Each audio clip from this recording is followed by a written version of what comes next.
जय गुरु जी, शुक्राना गुरु जी, ओम नमः शिवाय, शिव जी सदा सहाय, ओम नमः शिवाय, गुरु जी सदा सहाय। संगत जी, आज हम उन संगत के सत्संग शेयर करेंगे जिन्होंने जीमेल पर शेयर किए। संगत जी, मैं सबसे पहले शुक्राना सत्संग गुरु जी का शेयर करना चाहती हूँ अपना आप सभी के साथ। गुरु जी बोल रहे थे शुक्राना करने को, तो मैंने सोचा शुक्राना तो मैं कर रही हूँ। और हाँ, काफ़ी शुक्राना सत्संग है, जो नहीं शेयर हो पाया है, वो भी गुरु जी की इच्छा है, वो होने हैं, नहीं होने हैं। अभी कौन-सा शुक्राना शेयर करना है। तो संगत जी, आज गुरु जी ने इतनी बड़ी खुशखबरी दी, जो एक्चुअली खुशखबरी तो पहले ही आ चुकी थी, लेकिन आज गुरु जी ने समझाया, तो उसके लिए शुक्राना और वो मैं आपके सभी के साथ शेयर करने जा रही हूँ। संगत जी, गुरु जी ने हमारे यहाँ पर जो कुंभ का जल था, उसकी जो छोटी-छोटी बोतल एक अंकल पापा को देकर गए।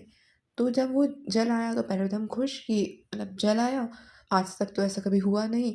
और लेकिन हमने सोचा यूज़ नहीं करेंगे जब तक गुरुजी आज्ञा नहीं देते। मतलब गुरुजी का कोई भी संदेश, मैसेज या कुछ भी गुरुजी जब तक नहीं बोलेंगे तब तक नहीं कर सकते। तो हमने साइड में रख दिया था, मंदिर के पास में। तो अब क्या होता है कि आज गुरुजी का एक मैसेज आता है जो इसी से रिलेटेड था कि त्रिवेणी जल का स्नान का आंटी जी को कैसे सौभाग्य मिला, और वो आंटी के सत्संग को सुन के बाकी आंटियों को इसका सौभाग्य मिलेगा।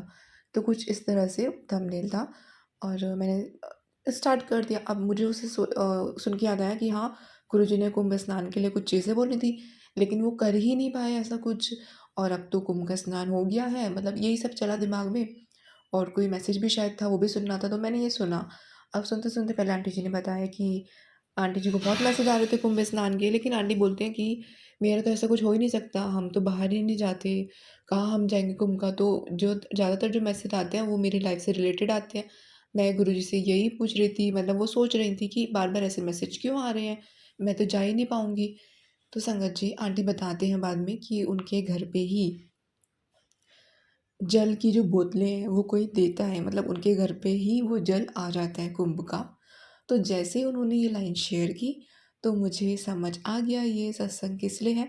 और मैं जब हमने बोला था ना गुरुजी से कि ये जो जल आया है गुरुजी यूज़ करना है नहीं, आप ही बताइएगा, आप ही मैसेज दीजिएगा, तो तब ये बोला था। लेकिन अब मतलब इस बात को 2-3 दिन या 3-4 दिन हुए हैं, तो भूल गए थे कि हाँ, ऐसा कुछ था, मतलब ऐसे माइंड में याद नहीं था।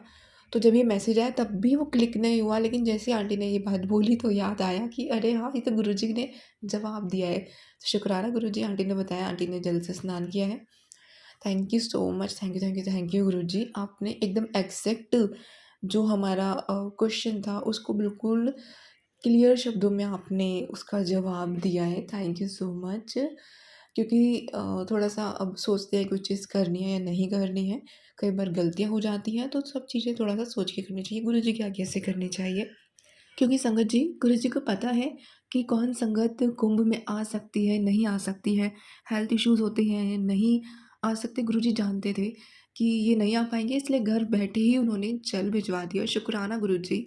संगत जी, ऐसी अभी थोड़ा मुझे जिस दिक्कत चल रही है, टाइफाइड हो गया है, तो क्या होता है कि गुरुजी ना बोल रहे हैं कि केमिकल वाली दवाइयाँ मत ले बुखार के लिए, गुरुजी काढ़ा बता रहे हैं ये भी। लेकिन हम ही कुछ चीज़ें फ़ॉलो नहीं कर पाते हैं, सोचते हैं ये कैसे पिएँगे। बट गुरुजी ने बोला है तो करना है, क्योंकि दवाइयाँ खाने से अच्छा है वो काढ़ा पी के ठीक होना, क्योंकि दवाइयाँ भी नुकसान देती हैं। तो गुरुजी को हर एक चीज़ पता है। मैं आप सभी के साथ ये बातें इसलिए ही शेयर कर रही हूँ बिकॉज़ इससे किसी संगत को जवाब भी मिलेगा, और इससे आप लोग ये भी समझ पाएँ जो नई संगत जुड़ रही है, जिनको लगता है कि नहीं ऐसा कैसे होता है? कौन से मैसेज के जवाब मिलते हैं, नहीं मिलते हैं, कुछ समझ नहीं आ रहा है। थोड़ा टाइम लगता है, शुरू में लगता है कि कैसे जवाब है या नहीं है, समझ कुछ नहीं आता है शुरू में किसी-किसी को, और किसी को बहुत एकदम एग्ज़ैक्ट आंसर मिल भी जाते हैं। तो अगर अभी आपको आंसर नहीं मिल रहे हैं, तो आप सत्संग ध्यान से सुनिए, तब आपको समझ आएगा उन सत्संग में कहीं न कहीं आपके लिए वो ब्लेसिंग है, वो हिंट्स हैं। और आप जब सुबह उठते ही गुरु जी का नाम लीजिए, मंत्र जाप कीजिए, यूट्यूब खोल के देखिए, कोई ना कोई मैसेज आपके सामने आने लग जाएगा। गुरु जी की मेहर बनेगी, कृपा होगी, और आपको आंसर मिलने लग जाएँगे, और आप समझ जाएँगे कि गुरु जी आंसर देते हैं। संगत जी, इसलिए सत्संग को ध्यान से सुनें। सत्संग चाहे पॉज़िटिव है, चाहे उसमें कोई कष्ट के बारे में बोला गया है, कष्ट आ सकता है या है, कोई बात नहीं है, कष्ट है भी तो गुरुजी काट रहे हैं, उसको पॉज़िटिव वे में लें। वो सत्संग आपको सुनना है, अपना कष्ट कटवाना है। बहुत बार गुरुजी मैसेज देते हैं, हम इग्नोर कर देते हैं, हम नहीं सुनना चाहते, लेकिन बाद में हमें समझ आता है कि हमारे लिए ही था। तो ज़्यादा कुछ बिना सोचे सब कुछ गुरुजी पे छोड़ दीजिए, पॉज़िटिव रहिए, मंत्र जाप कीजिए, सिमरन कीजिए, गुरबानी सुनिए, और जो सत्संग आते हैं उन्हें सुनिए, और गुरुजी का भी ध्यान लगाएँ। थैंक यू सो मच गुरुजी। शुक्राना और शुक्राना अंकल का जिन्होंने ये सेवा की, जिन्होंने वो जल लाकर इतने लोगों को दिया जिससे उनका कल्याण हो। तो गुरुजी शुक्राना, और आप उन अंकल पर भी अपनी कृपा बनाए रखें, सभी संगत पर अपनी कृपा बनाए रखें। संगत जी, अब हम सुनेंगे कुछ संगत के सत्संग जिन्होंने जीवन पर शेयर किए हैं। जय गुरु जी, जय संगत जी। सबसे पहले मैं गुरु जी का मंत्र जाप करना चाहती हूँ। ओम नमः शिवाय, शिव जी सदा सहाय। ओम नमः शिवाय, गुरु जी सदा सहाय। संगत जी, मेरे गुरुपा ने मुझे हुक्म दिया था कि मुझे 7 दिन लगातार 7 सत्संग शेयर करने थे। तो ये मेरा 7 सत्संग है लास्ट।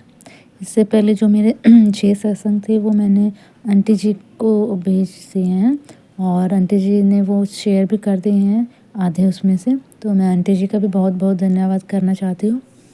वैसे आज की डेट है 26 फरवरी, और आप सभी संगत जी को महाशिवरात्रि की बहुत बहुत बधाई। और मेरे गुरुपा आपको भी महाशिवरात्रि की बहुत बहुत बधाई। और आप मुझ पर और अपनी सारी संगत पर यूँ ही अपनी ब्लेसिंग्स बनाए रखना। मैंने जो 7 सत्संग था एक्चुअली कल शेयर करना था, लास्ट था, लेकिन पता नहीं कैसे शाम तक तो मुझे याद था कि हाँ, मैं सोचा भी था कि अभी मैं करूँगी। फिर पता नहीं कैसे माइंड से स्किप हो गया और घर के कुछ ना कुछ काम में लग गई, और मुझे इतना बुरा लग रहा। आज एकदम से सुबह जब मैं उठी तब मेरे माइंड में एकदम से याद आया कि ओ, मैं तो सत्संग कल शेयर करना था, लास्ट मेरा सत्संग था, और गुरुपा ने मुझे बोला भी था कि 7 दिन लगातार करना था। और पता नहीं मेरे दिमाग से कैसे मतलब निकल गया। 6 दिन तो लगातार मैंने कर दिए थे। कुछ मैंने रिटर्न में करे थे और कुछ मैंने अपनी वॉइस में भेजे थे। घर में जैसे भी बीमार वगैरह चल रहे थे, तो हस्बैंड भी घर पे थे, बेटा भी मेरा घर पे ही था, तो मैं वॉइस वगैरह नहीं कर पाई थी। तो वो मैंने रिटर्न में आंटी जी को मेल कर दिया था। और आंटी जी का मैं बहुत बहुत धन्यवाद करती हूँ कि वो मेरे हर सत्संग को अपने चैनल पे शेयर कर देते हैं। गुरुपा उन पे भी अपनी मेहर बनाए रखेगा। ये सत्संग में गुरुपा के लिए जितने भी गुरुपा ने मतलब अब तक ब्लेसिंग्स दी हैं, या जो भी हमारे प्रॉब्लम्स को सॉल्व करा, उन सब के लिए शुक्राना सत्संग है ये मेरा गुरुपा के लिए। कि गुरुपा जितना भी आपके लिए शुक्राना मैं करूँ उतना कम है। आपने जब से हाथ पकड़ा है, माइंड मतलब काफ़ी हद तक मेरा पॉजिटिव हो गया है। नहीं तो पहले मैं बहुत ज़्यादा मतलब नेगेटिव सोचती थी। अभी भी कभी कभार जैसे हो जाता है, पर इतना नहीं जितना कि मैं पहले काफ़ी होते थे। पहले मैं ज़्यादा मतलब हर चीज़ को एक टेंशन मतलब हो रहती थी मुझे हर चीज़ की, लेकिन अब मैं मतलब टेंशन फ्री हो गई थी। बीच बीच में कभी हो जाती हूँ, जैसे मेरा बेटा है 8 साल का, तो उसको लेकर थोड़ी मतलब जैसे जब वो अभी बीमार हुआ था, तो मतलब मेरे तो होश ही वैसे हो जाते हैं कि पता नहीं क्या हो गया, मतलब माइंड वैसे अपसेट हो जाता है। तो उस टाइम पे मैं गुरुपा से यही अरदास करे, गुरुपा प्लीज़ मेरे बेटे को ठीक कर दीजिए, ये आपका ये बेटा है, इसलिए प्लीज़ आप इसको ठीक कर देना। पेरेंट्स को अगर खुद को प्रॉब्लम होती है तो उन्हें इतना मतलब दुख नहीं होता, लेकिन अगर उनके बच्चों को प्रॉब्लम हो तो उनको बहुत ज़्यादा दुख होता है। ये हम सब जानते हैं कि अगर हम अपने बच्चों पर दुख ही नहीं दे सकते, तो वैसे गुरुपा जी हैं कि वो अपने संगत पे अपने बच्चों पे कैसे दुख से देख सकते हैं हम। तो ये शुक्राना मेरा अपने बेटे के लिए है, जो अभी बीमार था, उसको बुखार और खांसी वगैरह काफ़ी चल रहा है। अभी खांसी है थोड़ी थोड़ी, वो भी गुरुपा जल्द ठीक कर देंगे। मुझे गुरुपा से ये उम्मीद है कि जल्दी मेरे गुरुपा उसकी खांसी भी ठीक कर देंगे, जैसे उन्होंने उसका बुखार और तबीयत भी ठीक कर दें।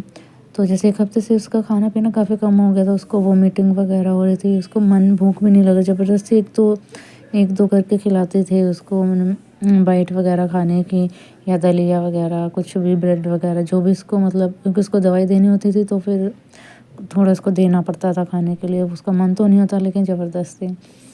फिर अब जैसे थोड़ा उसका बुखार वगैरह ठीक है 1-2 दिन से, अभी तो नहीं है फिर, तो मैं उसको तो अभी फ़िलहाल स्कूल नहीं भेज रही हूँ, क्योंकि अभी उसके एग्ज़ाम्स भी आने वाले हैं। तो मैंने कहा फिर से दोबारा दिक्कत ना आ जाए, इसलिए मैं उसको घर पे ही मतलब पढ़ा रही हूँ।